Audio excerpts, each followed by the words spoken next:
புரியுதா? அப்படி தேவையில்லாமல் யூஸ் பண்ணாதீங்க. தேவைக்கு மட்டும் பயன்படுத்துங்க. தப்பு கிடையாது, தேவைக்கு மட்டும். ஒரு தீமையும் வராதபடி ஆண்டவர் பாதுகாத்து கொள்ளுவார். அதற்காக முட்டாள்தனமாக பேசாதீங்க. ஒருவேளை அவளுக்கு புருஷன் இருந்தான்னு வச்சுக்கிடுங்களேன். ஒரு எக்ஸாம்பிள், உண்மையான புருஷன் இருந்தான்னு வச்சுடுங்க. அந்த புருஷன் பார்த்துட்டே இருப்பான், மணிக்கணக்கில் பேசி கொண்டு இருக்கிறான். நம்ம இங்கேருந்து எதங்க டயலாக் அடிக்குமோ அவர்களை சிரிப்பா இல்லையா? அவன் அந்த டயலாக் அடிச்சிருப்பான், அதான் வச்சிருக்கிறான். அவனுக்குள்ள சந்தேகத்தின் ஆய்வு உள்ள போயிடும். போன நிறுத்துறான்னு முறைச்சி பார்ப்பான். முறைச்சா ஒத்துக்கிட்டு நீ மிரட்டுவான். இங்கே பேசியது ஊழியக்காரன்ட்டு தான் பேசுகிறது வேத வசனங்களாக இருக்கும் இல்லையா? இதே மாதிரி சாட்சிகளாக நம்ம சொல்லி சொல்லி அவங்கள புரிய வச்சு ஆண்டவருக்குள்ளே கொண்டு வரக்கு முயற்சி எடுக்கிறான். அதுக்கு 5 நிமிஷம் 10 நிமிஷம் 15 நிமிஷம் ஆகிறான். போன வச்சது இங்கே பார்ப்பான், ஓங்கி அடிப்பான். எந்த நாய்கிட்ட பேசிகிட்டு இருக்க நீ? ஓ நாயன நாயா? ராத்திரி தான் ஊழியக்காரில் ஓநாய்கள்னு சொல்லிட்டாரு. அப்படின்னா பேசுவான். இந்த ராத்திரி அதுதான் பாஸ்டர்கிட்ட பேசுனேன். பாஸ்டர்கிட்ட ராத்திரி என்ன எனக்கு பேச்சு? எந்த புருஷனுக்கு கேட்பானா? கேட்க மாட்டானா? அதுண்டு கணவன் மனைவியாக இருந்தாச்சுன்னா ஆண்கள் என்னிடத்தில் தொடர்பு கொள்ளவும், பெண்கள் தொடர்பு உள்ளதை நிறுத்தி கொள்ளவும். உற்சாகமாக கையை தட்டுங்க.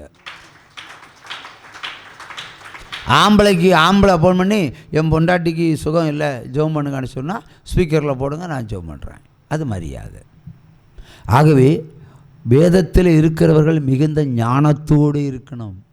ஞானத்தோடு இல்லைன்னா சாத்தான் சொல்லி முடிச்சுட்டு போயிடுவான். உற்சாகமாக கையை தட்டலாம். அல்லேலூயா. ஆகவே பாவம் ஒரு மனிதனை கொல்லும் என்பதுதான் பைபிளுடைய துவக்கமும் முடிவுமாக இருக்கிறது. நமக்கு இந்த பாக்கியம் கொடுக்கப்பட்டிருக்கிறது. ஏனென்றால் 50 வருஷத்துக்கு முன்னாடி பாவத்தை குறித்து செய்திகள் இல்லை. ஆண்டவர் இயேசு ஆண்டவர், இது மட்டும்தான் செய்தி. அப்போ ஆகவே இயேசு மட்டும் பின்பற்றினார்கள். அவர்களுக்கெல்லாம் இரக்கத்தில் விடுதலை கிடைக்கும், இரக்கத்தில் மன்னிப்பு கிடைக்கும். நமக்கு கட்டாயம் கிடைக்காது. ஏன்னா நம்ம அறிந்தது போல நம்முடைய முன்னோர்கள் தேவனை அறிந்து கொள்ளவில்லை. ஆகவே தேவனுடைய இரக்கத்தை அவர்கள் பெற்றிருப்பார்கள். Sometime may be possible. ஆனால் நீங்கள் இன்றைக்கு இயேசு கிறிஸ்துவை அறிந்திருக்கிறீர்கள். அவர்கள் அன்று செய்த பாவத்தை அவர் மன்னிச்சிருப்பார். ஆனால் வேதத்தை நன்கு கேட்டும் நன்கு அறிந்தும் செல்வனில் பைபிளை ஓட்டி படிக்கிற நீங்களும் பாவம் செஞ்சீங்கன்னா சிக்கனை உயிரோடு வச்சு தூவலை பிடுங்கன்னு அப்படி இருக்கும். கோழி பட்டப்பட்டான்னு பட்டைக்கும் இல்லையா? அப்படி தானே பிரதர்? அப்புறமா தலையில் கை வச்சு தலையை ஒரு திரும்பினா கோழி பட்டச்சு செத்துரும். அதுக்கப்புறம் தோல் அப்படி உரிச்சோம். நாட்டுக்கோழியில் கொஞ்சம் கஷ்டம். அப்படியே உரிச்சும் அதுக்கு வலிக்கும். அதுக்கப்புறம் தூக்கி போட்டு மரக்கட்டையில் வச்சு கிச்சின்னு கொத்தணும். அதே மாதிரி கொத்தி கூறு போட்டு விற்றுருவார் ஆண்டவர். ஞாபகமாக வச்சுடுங்க. பாவிகளாக இப்படி தான் கொள்வார். அக்கு வேறு ஆணி வாரியாக பாட்டாக பிரிச்சிருவார். சிலருக்கு இருதய வியாதி, சிலருக்கு நுரையீரல் வியாதி, சிலருக்கு கழுத்து வலி, சிலருக்கு முதுகு வலி, சிலருக்கு இடுப்பு வலி, சிலருக்கு மொத்த வியாதியும். எங்கே அவருடைய தண்டனை? அவருடைய தண்டனைக்கு தப்புவிக்கிறது மிகவும் கஷ்டம். ஆகவே பாவம் செய்யாமல் இருப்பது மிகவும் நல்லது. நினைக்கிறவங்க கையை தட்டுங்க. அல்லேலூயா, அல்லேலூயா, அல்லேலூயா, அல்லேலூயா. அப்பா பிதாவே அன்பான தேவா அருமை இரட்சகரே ஆவி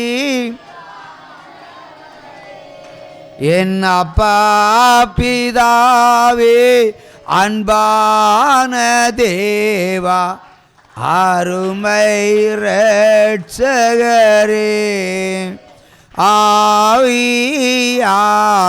ஆவியானவரே எங்க நான் வாழ்ந்தேன் அறியாமல் அலைந்தேன் என் நேசர் எங்க நான் வாழ்ந்தேன் அறியாமல் அலைந்தேன்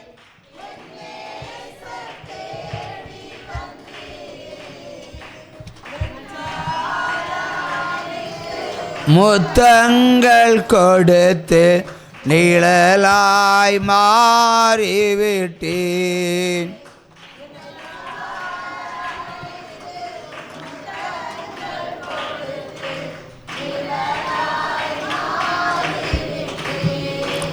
நன்றி உமக்கே நன்றி என் அப்பா பிதாவே.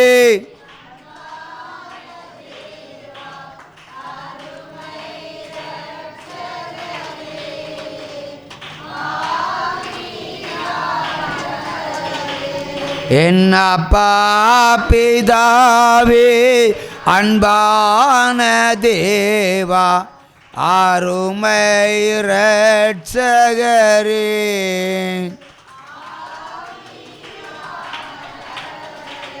வாசிப்போம். எரேமியா 14ஆம் அதிகாரம் 10வது வசனம். எரேமியா 14:10.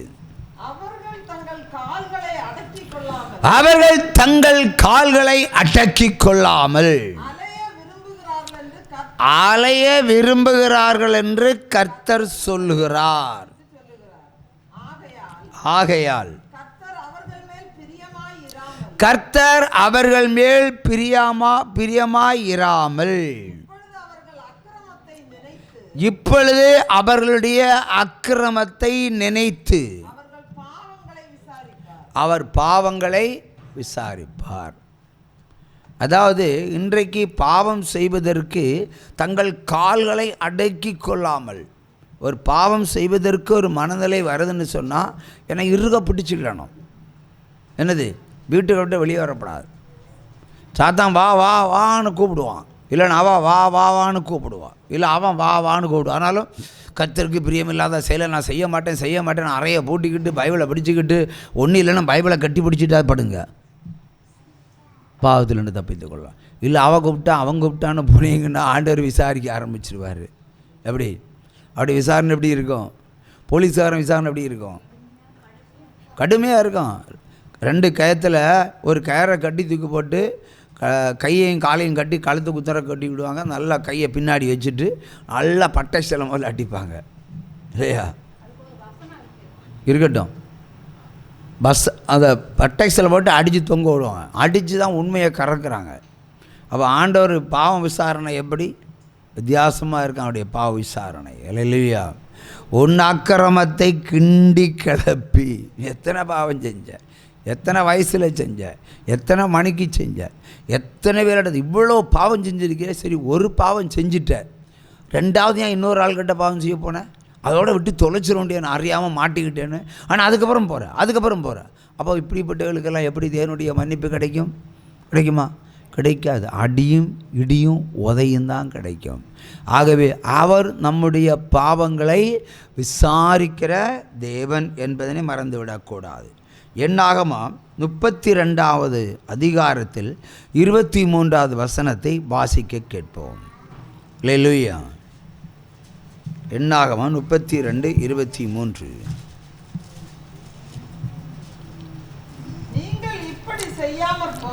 நீங்கள் உங்கள் கால்களை அடக்கிக் கொள்ளாமல் போனால் கர்த்தருக்கு விரோதமாய் பாவம் செய்தவர்களாயிருப்பீர்கள். உங்கள் பாவங்கள் உங்களை தொடர்ந்து பிடிக்கும் என்று நிச்சயமாக அறிந்து கொள்ளுங்கள். நிச்சயமாக. உற்சாகமாக ஏத்தட்டுங்க. நீங்கள் ஒரு ஆணை எடுத்துக்கொள்வோம். ஆண்கள் தான் பாவம் செய்கிறது அதிகமாக துடிப்பாங்க, பெண்கள் ஏமாந்து போவார்கள். அப்போது ஒருத்தன் இல்லைன்னா ஒருத்தி பாவம் செய்கிறதுக்கு ஆணும் வேணும் பொண்ணும் வேணும், 2 பேர் பாவம் செய்ய நினைக்கிறாங்கன்னு வச்சுக்கிடுவோம். நீ 2 பேரும் கமிட்மெண்ட்டு பாவத்தை பண்ணியாச்சு. இதுக்கு அர்த்தம் என்ன? நீ கர்த்தருக்கு விரோதமாக பாவம் செஞ்ச. நீ செஞ்சது என்ன? ஒரு பெண்ணுக்கு துரோகம், இல்லை பெற்ற அவன் அப்பனுக்கு செய்த துரோகம். ஆனால் ஆண்டவர் அந்த பாவத்தை எப்படி நினைக்கிறாரு? எனக்கு செய்த பாவம்னு அவர் துடிக்கிறாரு. நீ ஒரு ஸ்திரீ இடத்தில் பண்ணியிருக்கலாம், இல்லைன்னா ஒரு புருஷனிடத்தில் பண்ணியிருக்கலாம், இல்லை என்றால் விக்கிரகத்தை நீ தொழுது கொண்டு பண்ணியிருக்கலாம், இல்லைன்னா விக்கிரகத்தினுடைய சாப்பாடை சாப்பிட்ருக்கலாம், இல்லை தேவன் விலக்கி வைத்ததை நீ சாப்பிட்ருக்கலாம், தேவன் விலக்கி வைத்த காரியங்களுக்கு கீழ்ப்படியாமல் செய்திருக்கலாம். எது செய்தாலும் நீ கர்த்தருக்கு விரோதமாக பாவம் செய்கிற. ஒரு ஸ்திரீக்கு செய்த பாவம் அல்ல, கர்த்தருக்கு செய்கிற பாவம். கர்த்தருக்கு எப்படி பாவம் செய்ய முடியும்? கர்த்தருடைய பிள்ளைக்கு செய்கிற பாவம் தான் கர்த்தருக்கு விரோதமான பாவம். உற்சமாக கையை தட்டுங்க. அப்போ இந்த பாவம் நீங்கள் 2 பேரும் சமரசானாலும் தீராது. சாரிடி, நீ பாய் ஃப்ரெண்டை வேறு பார்த்துக்க, நானும் கேர்ள் ஃப்ரெண்டை வேறு பார்த்துக்கிறேன், நமக்குள்ள காம்ப்ரமைஸ் ஆகிடும்னு ஆளுக்கு ஒரு பக்கம் பிரிஞ்சு போனாலும் அவர் விட மாட்டார். இல்லையா? உங்களுக்குள்ள செட்டில்மெண்ட், காசு கொடுத்து செட்டில்மெண்ட் ஆகி பிரிஞ்சு போனாலும் அவர் விட மாட்டார். நிச்சயமாக இந்த பாவம் உன்னை தொடர்ந்து பிடிக்கும். மலையிலே ஒரு சம கையை தட்டுங்க. எப்படி தொடர்ந்து பிடிக்கிறது? எப்படி? ஒரு எக்ஸாம்பிள். சரி, அந்த பொண்ணுக்கு ஒரு பொண்ணு கூட கல்யாணம் ஆச்சு, ஒரு பையனோட கல்யாணம் ஆயிடுச்சு. பிற்காலத்தில் அப்பா அம்மா பார்த்தா கல்யாணத்தை நடத்தியாச்சு. அந்த பையனுக்கும் அப்பா அம்மா பார்த்தா ஒரு பொண்ணை கல்யாணம் பண்ணி கொடுத்து 2 பேரும் சுகமாய் வாழ்ந்து கொண்டு இருக்கிறார்கள். வயசு கல்யாணம் ஆகி 22 வயசு ஆச்சுன்னு வைங்களா, 22 இயர்ஸ் ஆச்சுன்னு வைங்களா. திடீர்னு ஒரு கூட எடுத்துக்கிட்டு மார்க்கெட்டுக்கு போவான். ஆண்டவர் அந்த பையனை தட்டி கூட்டிகிட்டு வந்துடுவார். பழைய ஃபைலை தட்டி கூட்டிகிட்டு வந்துடுவார். ஏய், நீ அன்னைக்கு ஒரு பொண்ணுக்கு துரோகம் பண்ணிய அந்த மார்க்கெட்டில் மீன் வாங்கி நிற்கிறா, வா கூட்டி கொண்டு காட்டி தாரேன்னு ஆண்டவரே கூட்டி கொண்டு அவளுக்கு முன்னாடி விட்டுருவார். இவளுக்கு வேர்வை வரும். பழைய காதலனை கண்டானாவும் காலக்க நடங்கத்தான் செய்யும். உடனே பார்ப்பான், இவன் நகை நட்டோட அலங்காரமாக இருப்பான். ஏய், நீ சூப்பராக இருக்கிறீ, நீ சூப்பராக இருக்கிறேன்னா அவள் அப்படியே புருஷனை மறந்துடுவா. புருஷன் சூப்பர்ன்றதுன்னா யாரும் பொண்டாட்டியும் கேட்க மாட்டாங்க. ஆனால் வழிபக்கம் எல்லாம் சூப்பர்னாலே அப்படியே ஐஸ் மாதிரி ஆடிடணும், பின்ன பேசணும், பின்ன கூட்டிகிட்டு போய் அடுத்த பாவத்தை செய்வான். அப்போ புருஷனுக்கு செய்கிற துரோகம். புரியுதா? விடமாட்டார். மன்னிக்கப்படாத பாவங்கள் தண்டிக்கப்பட வேண்டியது. வாழ்க்கை சர்வநாசம் ஆயிரும். அப்புறமா புருஷனுக்கு தெரியாமல் ஃபோன் போட்டுக்கிட்டே இருப்பான், இவனும் ஃபோன் போட்டுகிட்டே இருப்பான், மாறி மாறி பேசணும். அப்போ என்ன செய்வாங்க? இந்த புருஷன் வேண்டாம், இப்போ இவன் நல்லா இருக்கிறான், இப்போ என் புருஷன் குடிக்கிறான், இப்போ என் பையன் இப்போ காதலன் குடிக்கல, எஸ்கேப் ஆகி ஓடிடுவா. போயிடலாமான்னு கேட்பான். ஆமாம் போகிறான், ஓடி போயிடுவாங்க. மறுநாள் பொண்டாட்டியை காணலன்னு புருஷன் கம்ப்ளைண்ட் கொடுக்கணும். எல்லாத்துக்கும் காரணம் தேவனாகும். நல்லா நீங்கள் புரிஞ்சுடுங்க. நீங்கள் ஒரு பாவம் செய்தால் அதோட முடிஞ்சு போச்சுன்னு நினைக்காதீங்க. அதை முடிக்கிறதுக்கு பொருத்தனை செலுத்தி அதில் தப்பித்து போகணும். இல்லைன்னா அது பின்தொடரும். தொடர்ந்து உன்னை பிடிக்கும், தொடர்ந்து உன்னை விசாரித்து கொண்டே இருப்பேன். உன் அக்கிரமத்தை, உன் பாவத்தை உன் தலைமேல் சுமர பண்ணுவேன். ஒரு அரசல் புரசலா புருஷனுக்கு தெரிய வரும். ஒரு புருஷன் இல்லாத நேரம் பார்த்து அவ வீட்டுக்கு கூப்பிடுவான். பக்கத்து வீட்டுக்காரனை கண்ணில் ஆண்டவர் காட்டி கொடுத்துருவார். நீ நைட்டு அவன் வரும்போது போட்டு கொடுன்னு. உடனே சார் உங்கள் பொண்டாட்டி நீங்கள் நீ வீட்டில் இல்லையா? இல்லை, நான் டியூட்டி போயிருந்தேன், நான் நைட்டு 9 மணியாக வந்தேன். ஒரு 11 மணி இருக்கும். பாட்ட சாட்டமான ஒரு பையன் கதவை தட்டுறான். உங்கள் பொண்டாட்டி ரொம்ப சிரித்து சந்தோஷமாக கதவை திறந்தா. லாக் போட்டுட்டாங்க. 2:30 மணி நேரம் தாண்டி வெளியே வந்தாங்க சார். கண்ணால் பார்த்தேன் சார், கண்ணால் பார்த்தேன், இன்றைக்கி வேணா விசாரித்து பாருங்கன்னு சொல்லுவாங்க. உடனே புருஷன் கேட்பான், என்னை தேடி யாராவது இன்றைக்கி வந்தாங்களா? இல்லையே. உன்னை தேடி யாராவது வந்தாங்களா? இல்லையே. யாராவது இந்த சேல்ஸ்மேன் அது இதுன்னு யாராவது ஒருத்தரும் வரல. இவன் தலை குழம்பி போயிடும்.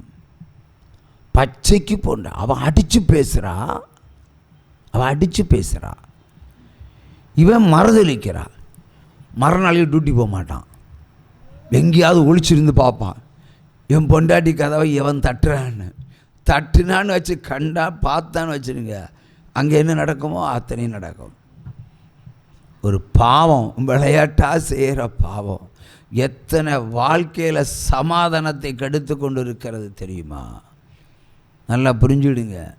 அதான் பாவம் பின்தொடர நீங்கள் ஒரு வரியில் நீங்கள் தெரிஞ்சுக்கிட்டு போனால் போகாது. பின்தொடர்றது என்னத்துக்கு? உன்னுடைய சமாதானத்தை எடுத்து போடுவதற்கு, நீ இப்பொழுது அருமையாய் பெற்றிருக்கிற வாழ்க்கையை அழித்து போடுவதற்கு, புருஷன் கையால் அடி வாங்கிறதுக்கு, புருஷன் கையால் அடி வாங்கிறதுக்கு.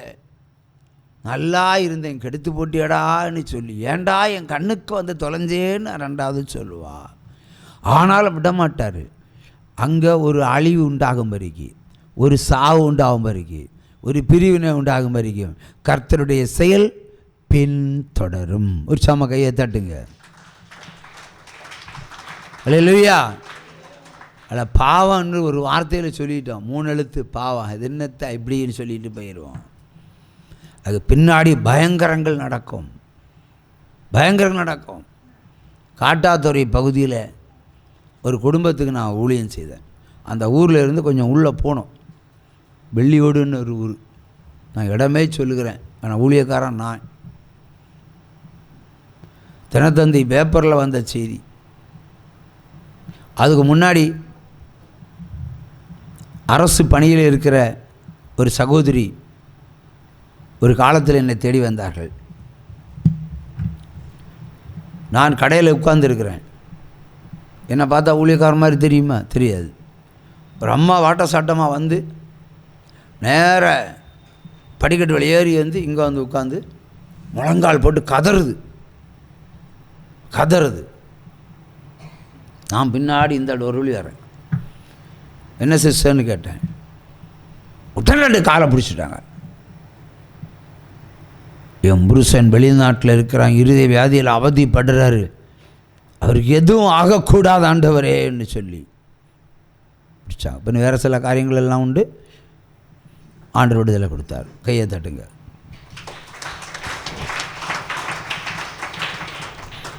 இது இன்ட்ரோடக்ஷன். அடுத்தபடியாக அவளுடைய உறவுக்கார ஒரு சகோதரனுக்கு திருமணம்